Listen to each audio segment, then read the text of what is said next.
Welcome to the Nale Yoga podcast with Yoga Nidra journeys for deep rest and more. This is Ruthie Eisenberg, and I'm glad that you're here today because we have a very special guest on our podcast today, Evalee Gertz. And I'm super excited to be talking with her. Evalee has been a Hatha yoga teacher for over 15 years. She's traveled extensively all over the world, teaching yoga, performing. She's an artist, a dancer, an entrepreneur, a journeyer. and I'm super excited to hear about her life and her experiences. And I hope that you and I, all of us together, can be inspired and learn from her. So, Evalee, welcome. Thank you. Thank you so much for having me. I'm really excited to be here and connecting with you. Yeah, me too. Was there anything that I missed from the list of things? Oh, gosh, I don't even know. I mean, it was a lot. I was like, when I hear it back like that, I'm like, Yeah. wow. Yeah, it was a pretty long list. um, okay, why don't we start with you sharing a little bit about your yoga journey and how did you get started in yoga? What brought you to the yoga practice? Yeah. Well, I started doing yoga when I was about 19. I had moved to Los Angeles and was struggling to find my way and find my sense of self. I was very, very shy and I had trouble kind of sitting with myself. And I met a girl who taught yoga. And so I started taking her class and I just fell in love with it. It helped me to be present with my breath, to be able to just sit with myself in any real meaningful capacity. So it really changed my life. And from there, I started doing a lot of yoga, taking a lot of classes. And then in my early 20s, I decided to do a teacher training for no other reason than just to go further into my yoga journey and to learn more about it and the sutras and all the things, which was an amazing experience. I really loved it. And then I started teaching little by little. And for a while, I taught full time. Um, but yeah, I just have kind of always taught ever since then, even if it's just once in a while. But I've been really lucky to have the opportunity to trade yoga in order to travel. So I would often offer yoga lessons in exchange for like room and board, volunteering different places around the world. So it was an amazing experience. I got to go to a lot of really cool places and do that. Wow, that's so cool. Thanks for sharing. Yay. I'm curious, like, what are some of the places you've been to, and are there any places that stand out to you as really memorable? I mean, I've been a lot of places and they all stand Yeah. for one reason or another, but like specifically places where I've Mhm. taught, I would say South Africa was probably one of the most impactful places. I was volunteering in the townships outside of Cape Town, so working, in pretty bad conditions. I was teaching preschool, and so I started to teach the kids, baby yoga, and that was a really amazing experience. Really challenging because the conditions were really, really bad, and the culture is very different. So there was some interesting things, but it was first of all, South Africa is like one of the most beautiful places, but it was just a really humbling experience that really taught me to be a lot more grateful and showed me all the things that we kind of take for granted in our day-to-day lives. And I think that particular trip, I was there a couple months and it really was like a poignant, life-changing experience. Wow. Wow, that sounds so special. And I'm curious, like, how did it change your life? What changes did you notice for yourself? Well, like I said, it made me realize the abundance and the luxury in which we live, especially here in the United States, but just kind of in our Western culture in general, Yeah. that we have so much and Mhm. we take so much for Yeah. granted. And we just don't have the gratitude for how, beautiful and luxurious our lives really are. And, it was like little things like, oh yeah, there's toilet paper in the bathroom. Like that's a thing that, doesn't exist in certain places. And it's like simple things like that. It's like, Mhm. wow, our lives really are so much better than we give it credit for. So I think that just changed my Yes. perspective moving forward, made me feel a lot more Mhm. grateful for the little things and to remember to take note Yeah. and um, and count the little things that we tend to just forget about. Yes, that really resonates. That is so true. And, the gratitude and the not taking little things for granted, like that's just it. I I started off my life in Russia, so there also like toilet paper was not something to be taken for granted. Um, you can't expect that to be available in public bathrooms. So it's and all these little things that we have in the Western world. It's yeah, it doesn't exist everywhere. So it's good. It's a good reminder to not take the little things for granted. Um, I'm yeah, I'm curious for you also. How did you?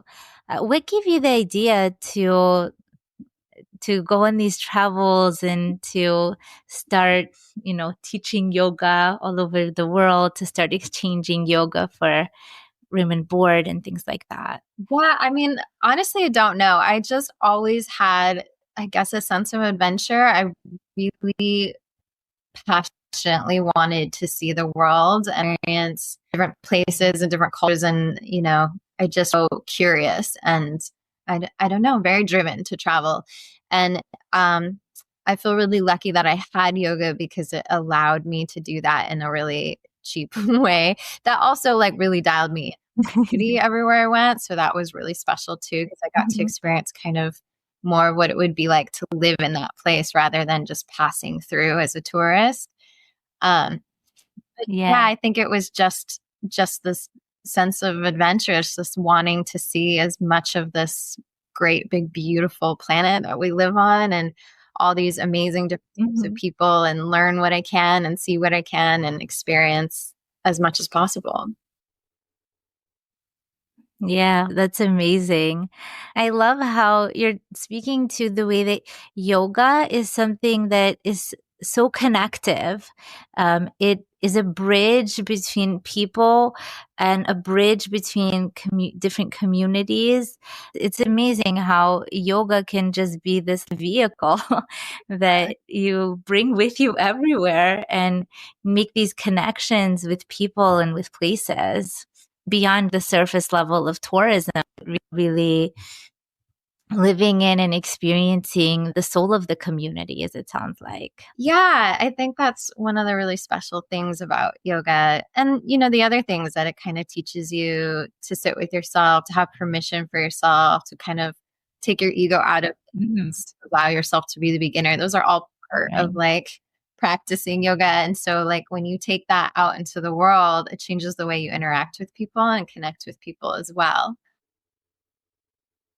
Yeah, definitely. I found also that yoga it just helps to be more centered and more like surrendering to the experience of whatever is happening Absolutely. without being too like controlling or um it really boils down to trusting yourself, trusting another person, trusting the universe, everything will be okay.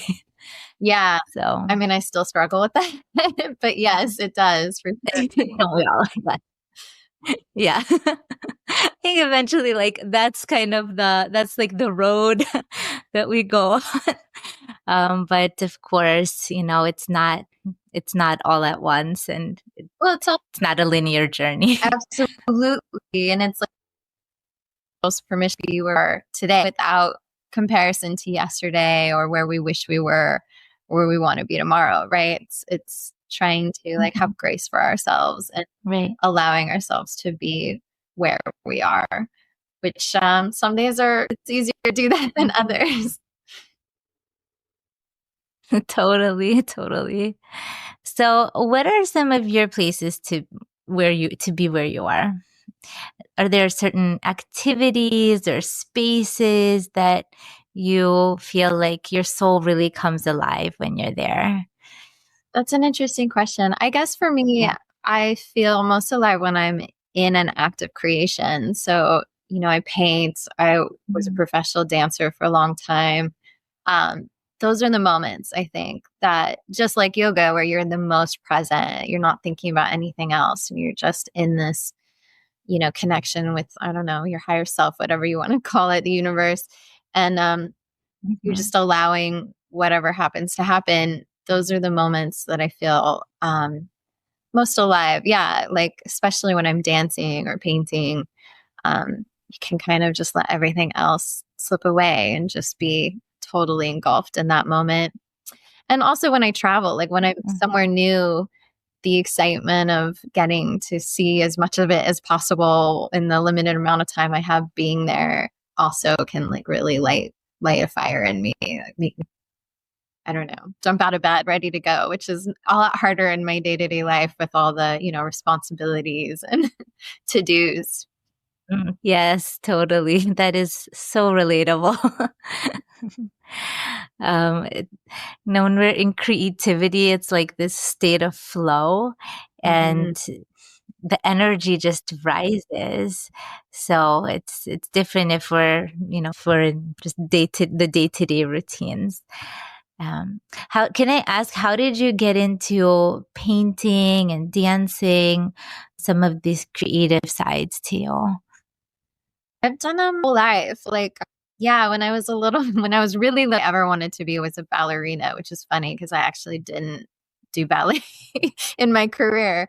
But but yeah, I always loved dancing and painting and drawing as well. I love to draw. So how did you get to how did you get into painting and dance and these creative sides to you? Were you always doing these things, or did you get professional training? Yeah, I always kind of did them. I wanted to be a ballerina when I was a little girl, so I loved dancing. My mom put me in dance class from a really young age. And same thing with art. I always loved to draw and paint and ended up going to art school for high school and a little bit of university as well. Um, so yeah, I just kind of always did it. I didn't really think about doing it in terms of a career until actually I was in my late 20s when I started dancing professionally, which is quite old for a dancer. But yeah, I was really lucky to have the opportunity I started dancing in a cabaret show and I just loved it so, so much. And then had a whole career for that. And I actually created my own cabaret show where I choreographed and directed and produced the whole thing. Wow. How did you organize that? Ugh. That's a big step from dancing in a show to making your own show. Yeah, it was not easy. It took a few years. I just started with music that I wanted to choreograph to, and I just started making dances, and then I kind of organized it into a story, really. And then I had relationship with some venues in Los Angeles that I had danced at in other shows, and so then I worked with them to produce the show there. And then I held auditions and I cast a whole bunch of dancers to come dance on the show. And I know definitely a lot of work and a long progress, but it was really rewarding and I was really proud of it in the end. And we had a run at a LA venue that was really successful with all of our shows.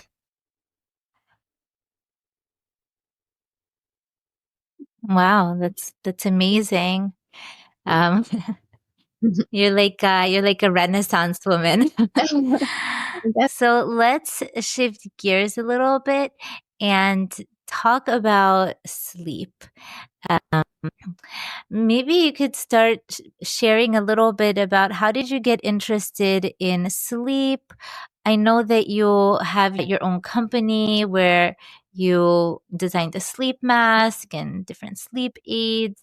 So, how did you get interested in sleep Well, to be and helping people get better sleep? yeah, I mean, I was never a great sleeper, but through yoga and dance, I think I was very interested in yoga gives you this like very close relationship with your body. And so I think I from a very early age was really interested in like how to have optimal wellness in my body and how to feel better and perform better.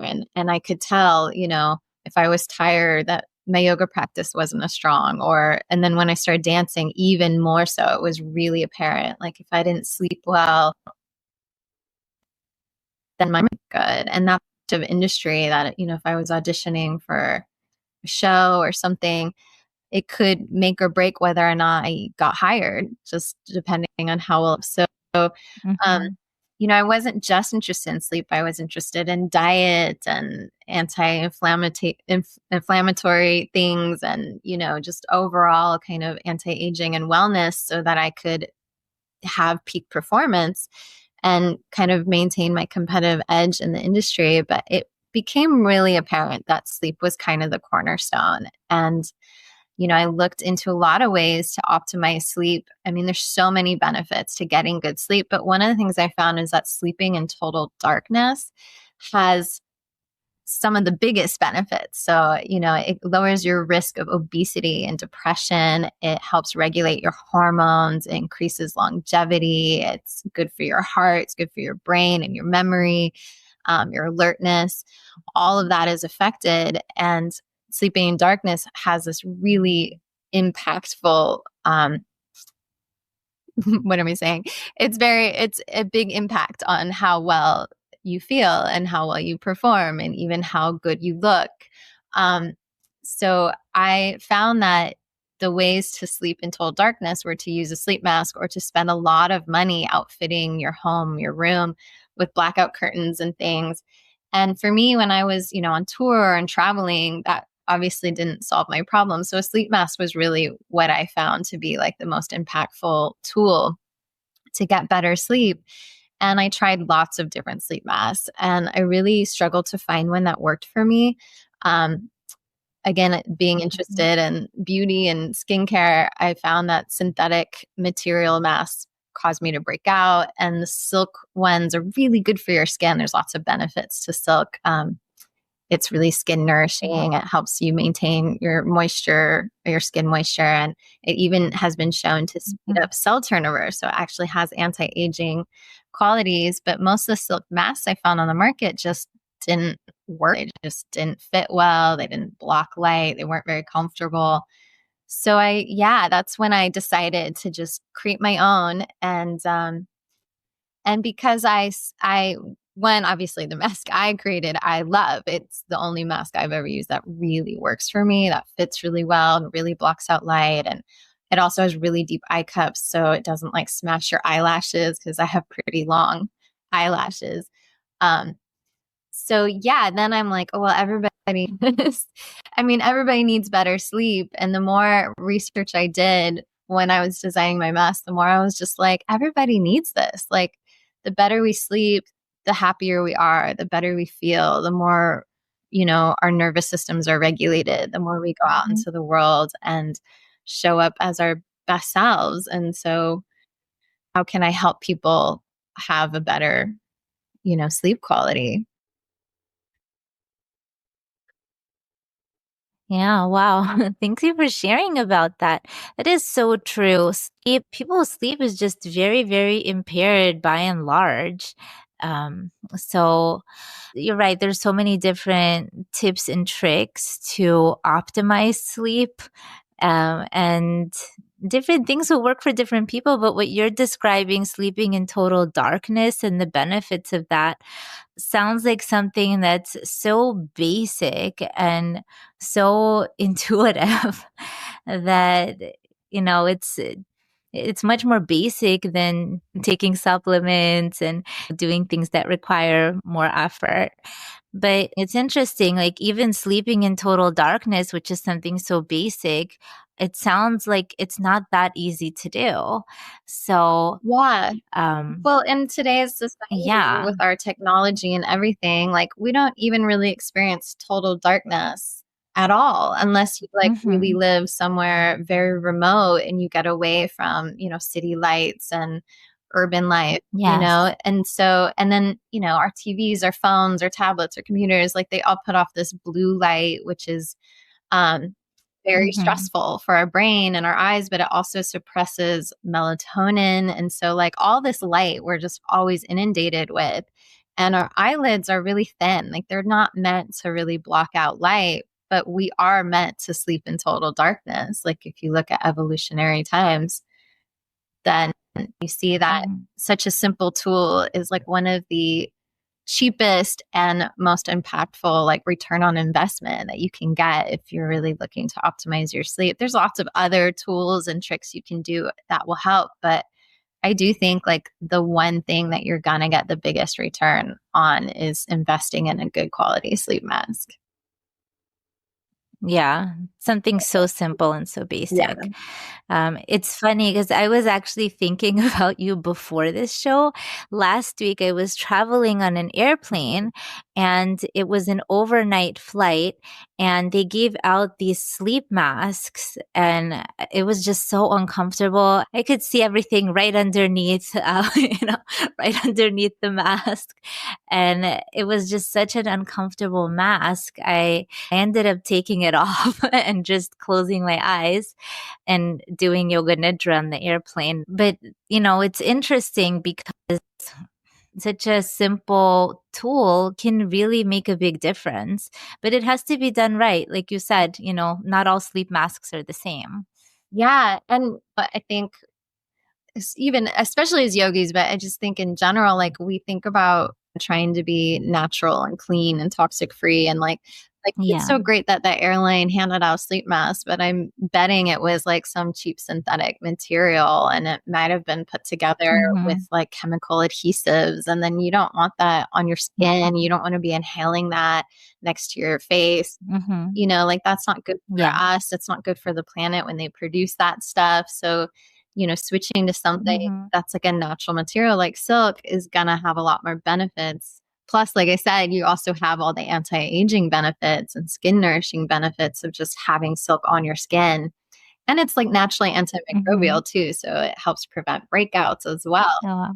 So, yeah, it does help Oh, to like wow. have a good quality, well made, quality materials. It makes a difference. Does it help with wrinkles? Yeah, yeah. I mean, for lots of reasons. So one, the silk itself is, less friction because it's so smooth and silky. So that helps with like pulling and creasing. But yeah, it does show, studies have shown that silk speeds up cell turnover. So when you have silk on your skin, or like if you have a wound and you bind it with silk, that it will heal faster because it actually speeds up the rate at which your skin cells turn over and reproduce. And so it can actually literally combat the signs of aging and slow down wrinkles. Oh, wow. Okay. Yeah. Well, that sounds like a much more cost-effective option than expensive eye creams. I mean, you may not see as much of a difference as using like an expensive eye cream, but it's like Yeah. everything in our environment is aging us. So, putting Yes. silk on your face is definitely going to help prevent that aging and slow it down at the Mhm. least, if not Mhm. you actually see a difference. Yeah. Between yoga and silk, and the creams, I think it'll be okay. Yes, as long Um, as you're using creams that are clean though and don't have chemicals in them. Yes, of course. What about, can you explain a little bit? It says that your eye masks are mulberry silk. What does that mean, mulberry silk? Are there different types of silks out there? Is it No, made from mulberry? not Or really. what does that mean? Um, it's just usually if it doesn't say like 100% mulberry, then it's probably mixed with something. So it's like a Mhm. blend or something. So mulberry is just kind of the name of the silk, as far as I know. I should do some more research on that because that's actually a great question. But yeah, if it's 100% silk, so it's not the fabric isn't mixed with any synthetic materials or cotton or satin or anything. It's just the silk. Uh-huh. Got it. That's really cool. Um, so just to kind of tie it to Yoga Nidra, when we prepare for Yoga Nidra, it's really important to be really comfortable and to use whatever tools or props you need in your environment to optimize your relaxation and your ability to remain still so that you can really get the most out of the practice. So whether you're using a thin pillow or a blanket or a bolster under your knees or an eye mask to block out any distractions from light. You know, the practice of Yoga Nidra is about taking a break from all of the distractions Mhm. from the external sensory world and turning our senses inward.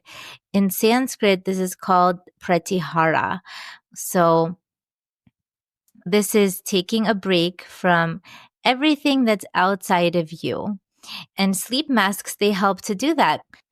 So I'm curious for you, Evalee, have you practiced Yoga Nidra? Do you use your sleep masks when you practice? Can you share a little bit about that? Yeah, I have done some yoga nidra. I do have a daily meditation practice, and I've done many different kinds of meditation, whether it's mindfulness or following um, Mm-hmm. a led meditation or but yeah, I do. I use my mask because it really helps me turn inwards. Like you said, it helps block out those distractions.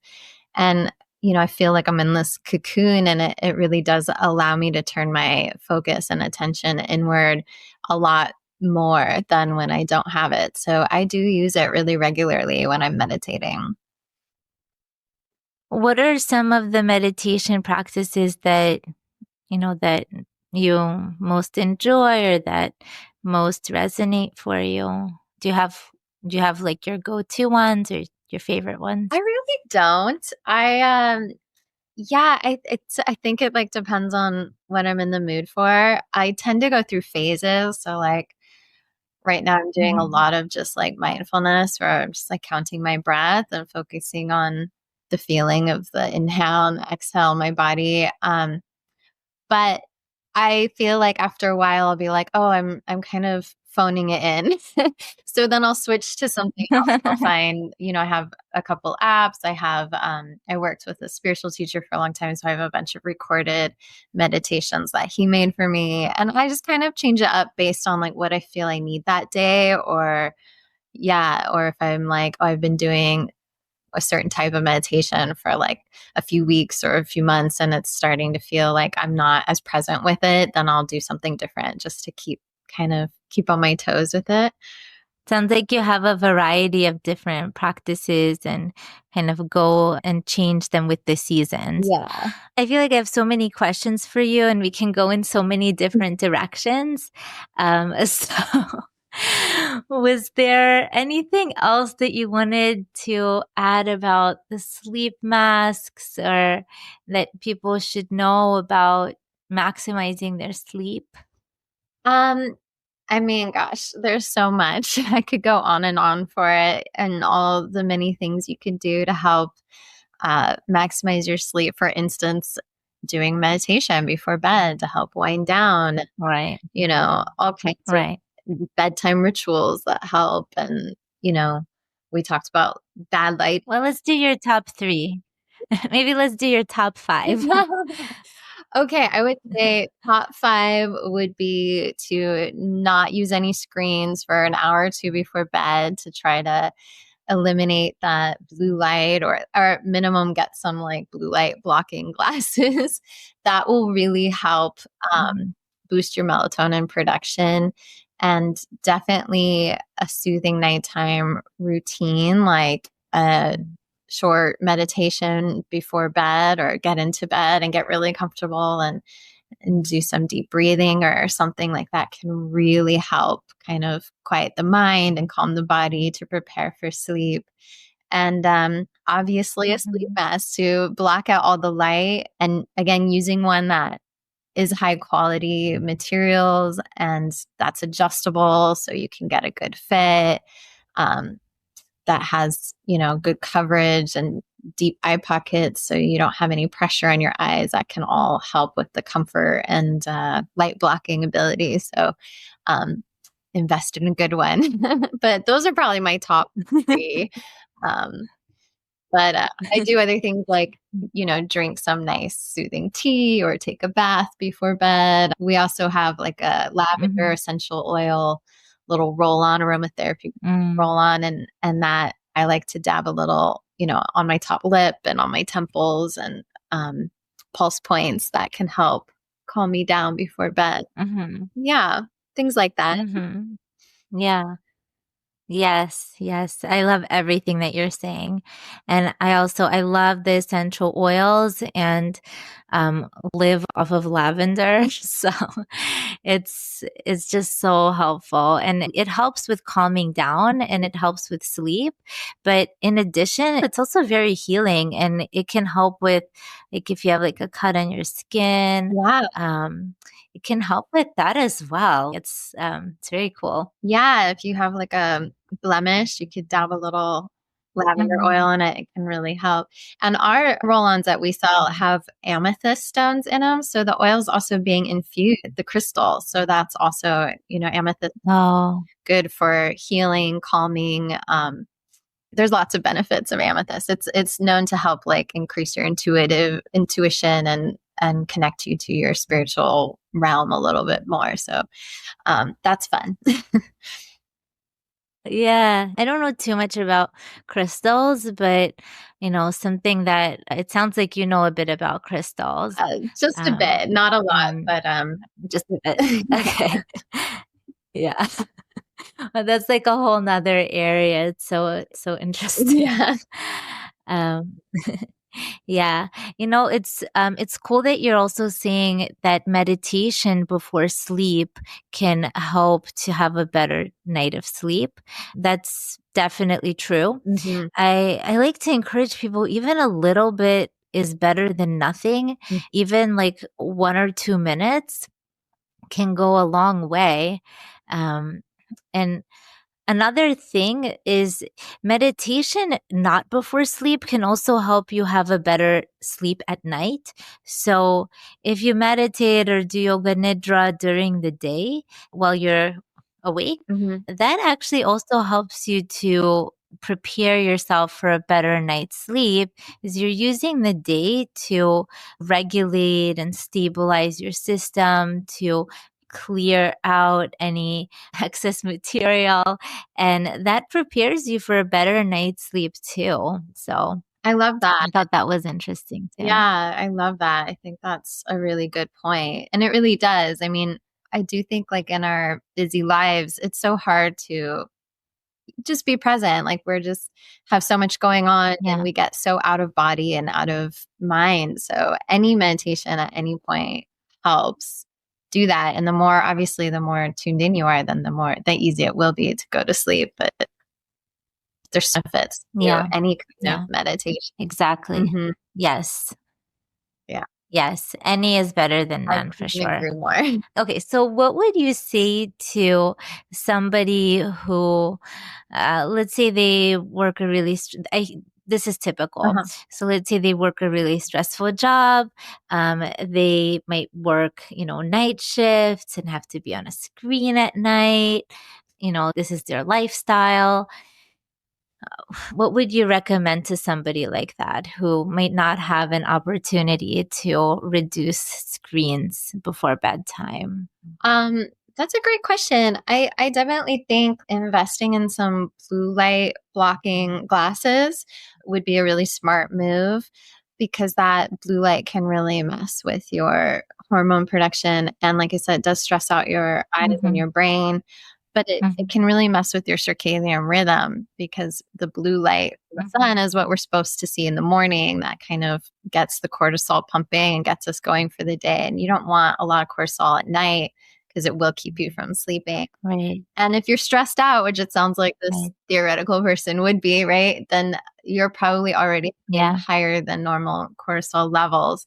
So I think engaging in any sort of meditation will significantly help with that. And then if you're working late nights or you're not able to kind of go to bed, early and get up with the sun, then yeah, sleep mask is definitely going to make a big difference because you need to like block out that light to get Mm-hmm. that better quality sleep. And that was me for a long time when I was dancing. I worked late nights and I would be on the road. Mm-hmm.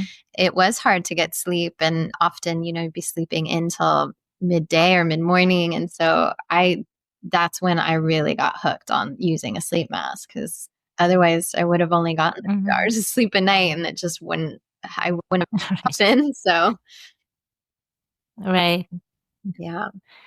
Right, totally. That really speaks to me also because I still do this. Like, the way that my life is organized right now, I do work at nights. Not every night, but some nights I do work late. And I found that obviously it's not optimal, but reducing the blue light, it does help to whatever extent you can. Mhm. And I found that the practice of yoga nidra for me is what has been most helpful. This is actually how I got into the practice of yoga nidra on a regular basis to just help optimize whatever amount of sleep I was able to get, Mhm. even if some nights it was starting late or not enough hours of sleep. I found that on the days when I practice yoga nidra, I have a better night no matter how many hours of sleep it is. And at night, when I turn on yoga nidra practice, Mhm. even if I fall asleep because I'm tired at night, I wake up from these practices just feeling so restored and rejuvenated that I can have a normal day and feel good and really feel like it minimizes those harmful effects of staying up late and not being totally in sync with the circadian cycle. Mhm. So obviously it's best to go to sleep earlier, get a good amount of hours of sleep. This is ideal, and do yoga nidra also, and use a sleep mask. um, Yeah. Well, I think what you but said about you yeah, fall but asleep during the practice, if you're listening to it, it's still like affecting your subconscious while you're sleeping. So of Mhm. course it Yes. makes sense that you would still wake up feeling better and having the effects of it, even if you weren't awake for the whole time. So I love that. And they do say also to be consistent. So like if you work odd hours or whatever, like the more you can be consistent about the time you go to bed and the time you get up, the more benefit you'll see there too, even if it is really weird hours, even if you're working like graveyard shift or whatever. That supposedly helps a lot. But I know that can be really difficult for a lot of us in our crazy lives. Yeah. Yeah. A lot of people also like new parents who have babies. A lot of my clients are new parents who have babies and they're up at all kinds of hours during the night.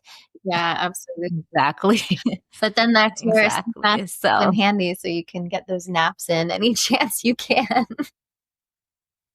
exactly, exactly. And at least like, yes, sleep can be really disrupted during some seasons in life. Mhm. At the same time, we have these tools that can be really helpful to offset some of the damage. Yeah. So, hopefully things will even out. Yeah, absolutely. Yeah. Yeah. Okay. Well, it's so great chatting with you. Okay. Let me ask you a couple more questions then.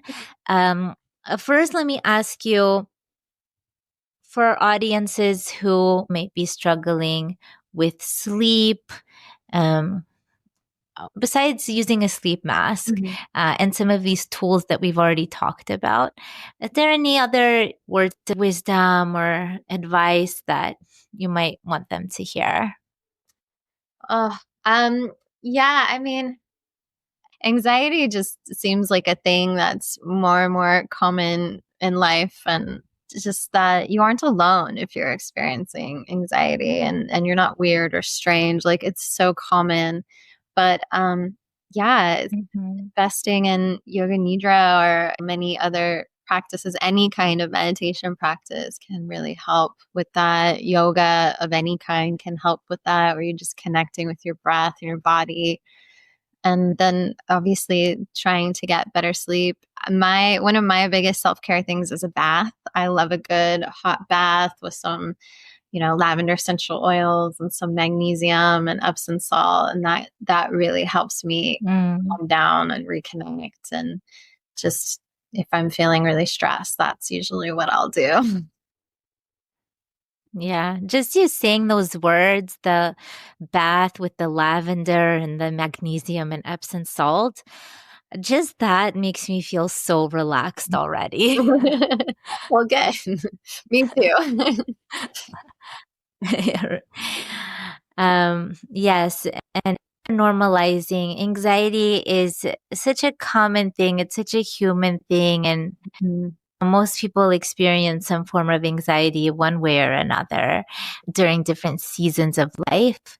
And I really like what you're saying, that, nobody's alone in this.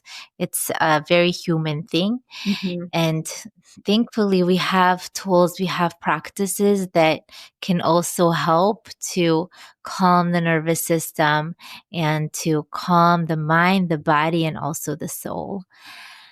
So, another question I had for you was, as a yoga teacher, a lot of times I hear people saying that meditation is very difficult for them.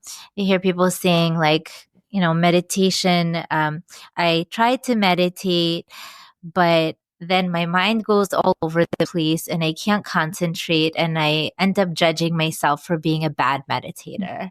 So I'm wondering Relate. if there's any, what's that? I said I can relate. You can relate. Yeah. Yeah. So for some people, it might be easier. For some people, it might be harder to quiet the mind.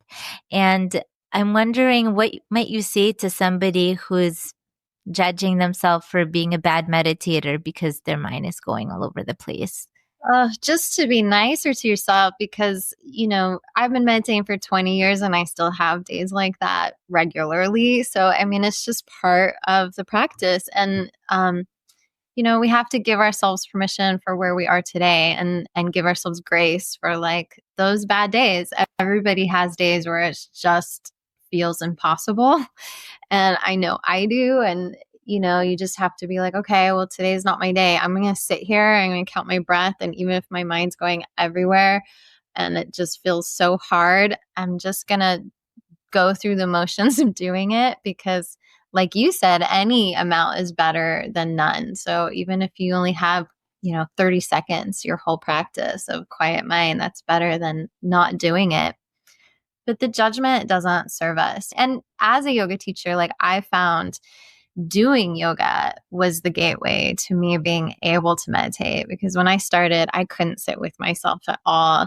I couldn't sit with my thoughts or, Mhm. any of it. But the physical act of yoga, of just like moving my body to my breath, and that really helped me quiet my mind. And the yoga itself is the meditation at that point. And then when I started practicing yoga, I would get up at Shavasana and leave, because I couldn't just lay there for those last few minutes to receive my practice. And Mm. that's really what changed for me. And just by doing yoga, it allowed me to like be able to cherish those moments, and savor them, and expand on them. And then I took that into a meditation practice. So I think the thing I have most to say is just to be easy with yourself. Nobody's perfect. There's no point in trying to be perfect. Perfection is death, and it's unrelatable anyway. It's our imperfection that make Yes. us special. So, all we can do is keep trying and keep showing up and giving ourselves permission. And it's okay if you have a bad day, and it's okay if you fail. It's not the point is to be perfect. The point is to just keep showing up and trying our best. Yes, beautiful. I resonate with everything that you just said. You just have to keep showing up. And the point is really not to be perfect, but to show up and be compassionate with ourselves. Exactly. And I liked what you said also about yoga, the movement being the meditation. And it almost sounds like, like a prayer, Yeah. if your meditation could be enacted in movement, what would it look like? Just this very intuitive, embodied way of being, Mhm. which is, what yoga is. And it makes sense also when we think about the five koshas, the five sheaths of consciousness. Um, we start with the physical body and we go through the breath, the mind, and then the deeper mind and the deeper unconscious mind, and then the soul. So it makes sense that yoga, the physical movements, can help with preparation for meditation, being in that deeper mind, that mental stillness. Yeah, I completely agree. Yeah, Yeah. that's what I love about being Yeah. a dancer too, is that, just being in your body. Yes. Yes. Okay. Need to wrap up for today. Let me just ask one last thing, which is where can listeners find you? How can they connect with you? Yeah, well, I'm on social media as Sia Silk, SIA Silk, um, on Instagram, Facebook, TikTok, YouTube. So just look us up. And then our website as well is just www.siasilk.com. And there's lots of resources on the website, as well as you can purchase all our products, our masks, and other sleep aids there as well. Amazing, amazing. And we'll include the links to all of this stuff in the show notes as well, so that you guys can easily access them. Um, yeah. Wow. Well, Evalee, it's been, I've just learned so much from you, and I really, really enjoyed talking with you and your energy and just all of your amazing life experiences and your perspective and how you're really using your creativity and your talents to create something that's really valuable and really helps people get a good night's sleep, which is just, such an essential thing for our health. Well, thank you. I hope so. Thank you. I hope so. And I was Yes. able to deliver some value here, but it was such a pleasure to chat with you. And you also have incredible energy. And I love what you're doing with your Yoga Nidra. And what a wonderful resource for people. So thank you so much for having me. It's just been lovely. Thank you so much.